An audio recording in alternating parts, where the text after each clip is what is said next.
Please join me in giving another round of applause for Dr. Nigel Travis.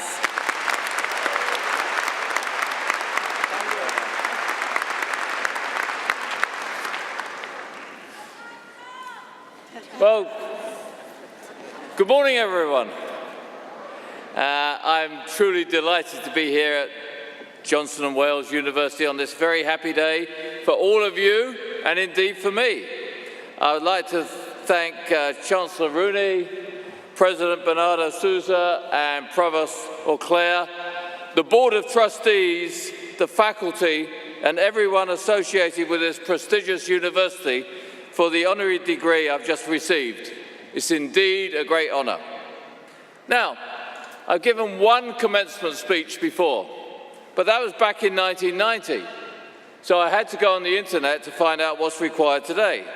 And I found out it should be amusing, straightforward, containing wisdom, not sure about that one, and self-disparaging. Well, you know, being British, as you probably worked out, I think that's something I should be pretty good at, as the Brits have a self-disparaging approach to life. After all, many people think that many years ago we ruined India, we caused the Revolutionary War in the USA, we caused trouble in the Middle East, we disrupted Africa, and now the UK is a mess itself with Brexit. So back on you. Today is a phenomenal opportunity for our graduates to recognize what you've all just accomplished. You are here to celebrate, and I mean celebrate, the achievement of a degree, something that only 1/3 of Americans attain. Congratulations on not only your skills, your sacrifices, but your hard work.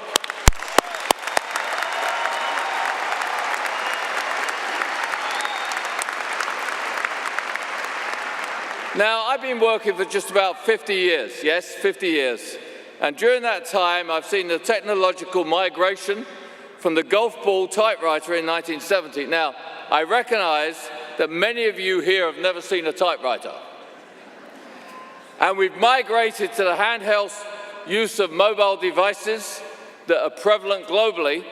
And in fact, no computer in 1970 even resembled the power of the phones today. Indeed, by 2022, there will be more smartphones worldwide than people. Add to that the social media revolution led by Facebook, the world in the future will act much smaller and in a truly collaborative way globally. So a major theme of my remarks is constant and fast change. That brings with it an opportunity for all of us to be excited, perhaps even a little bit fearful of the changes ahead. After all, the Luddites, they were in England, in the Industrial Revolution in the 1800s, they thought machines were going to bring doom, and they rebelled and fought in a very violent manner. My belief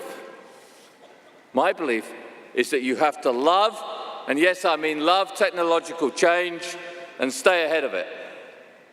Technology has to be your ally and not your enemy, and that will permeate all professions.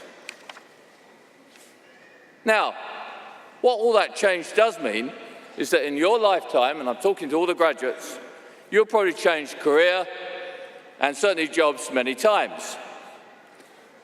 I was reading the other day and I was amused to read a list of new jobs that will become available in the next few years. And my favorite job title was Scum Master. Now that's described as a person who institutionalizes the agile methodology. To be honest, I'm no wiser by that definition, although I'm sure all our graduates understand it far better than I do. But this example shows of how roles will evolve in the future. Now, 3 years ago, I gave a speech at Johnson & Wales, and I think that's why I'm here today. So what were my key messages on that day? Number one, anticipate the future constantly. When I worked at Blockbuster, do you remember Blockbuster? We missed two trends that impacted the business. One was the convenience of red box vending machines. And secondly, we were, including me, somewhat passive and even arrogant about the newly created Netflix DVD by mail system emanating out of San Francisco. In fact, we could have bought, in 2002, Netflix for $50 million. Today, the company is worth $166 billion. Yeah, just to make sure you got the numbers right. 50 million plays 166 billion. So I think that counts as a big mistake. And something I shared when I was here before is that in any industry, you need to constantly look around corners, anticipate the future. I was fortunate, I learned the lesson, and I applied it positively subsequently at Papa John's and Dunkin. So that's message one. Number two, create a positive culture in whatever department or company you work. Take a lead and be a leader. A positive culture, in my view, is one where employees are truly engaged, encouraged to provide opinions, and are fully communicated with at all times.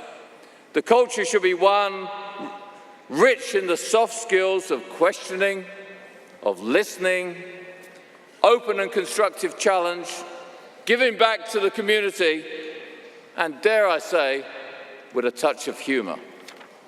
It works, particularly in the current era where employers are fighting for employees with unemployment, particularly here in the Northeast at historic low levels. There is a war for great people. Now, I must say, in my 10 years at Dunkin Brands, our culture led to great growth, as you heard, a true partnership with franchisees, and stock market growth of 350%. By the way, I would like to call out today Bernie Kenny. Bernie, please stand up.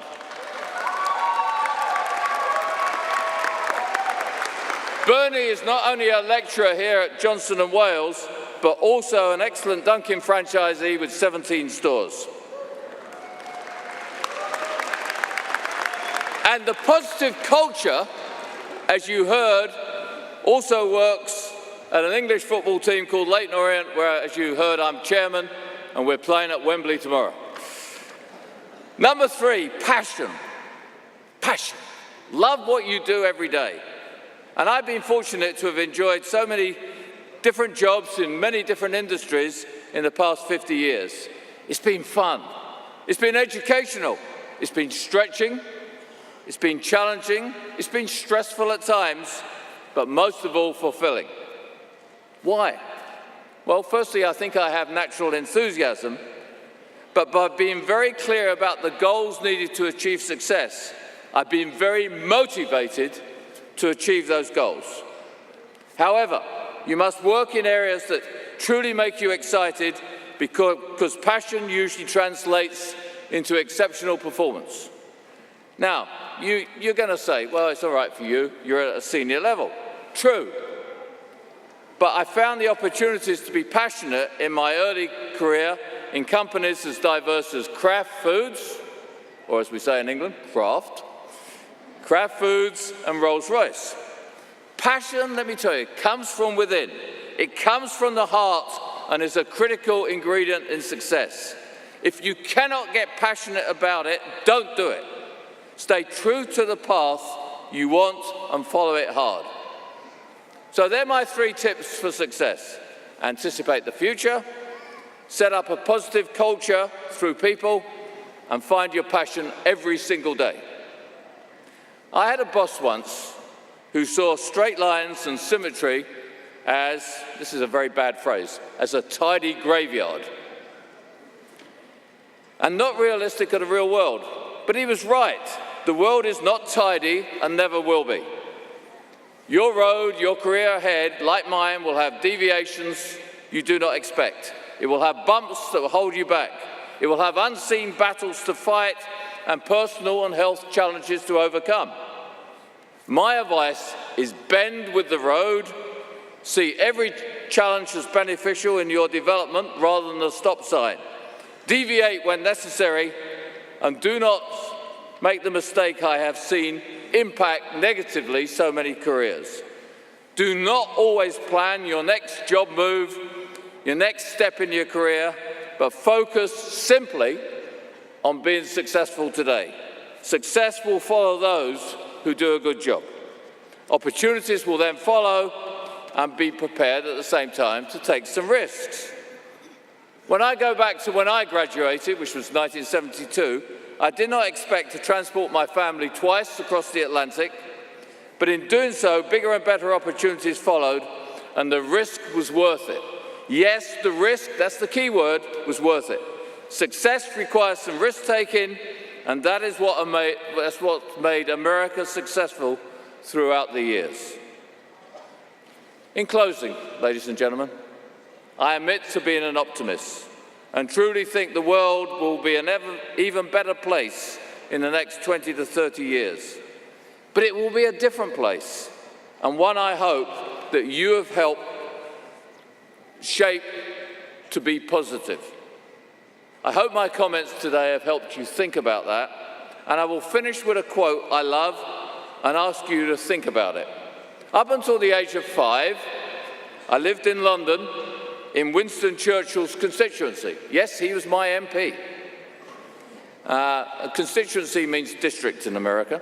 And Churchill once said, "A pessimist sees the difficulty in every opportunity. An optimist sees the opportunity in every difficulty." I have always been an optimist, and I've found it works. I'm sure being an optimist will work for you. So with that, I thank you. Congratulations to all our graduates, and good luck.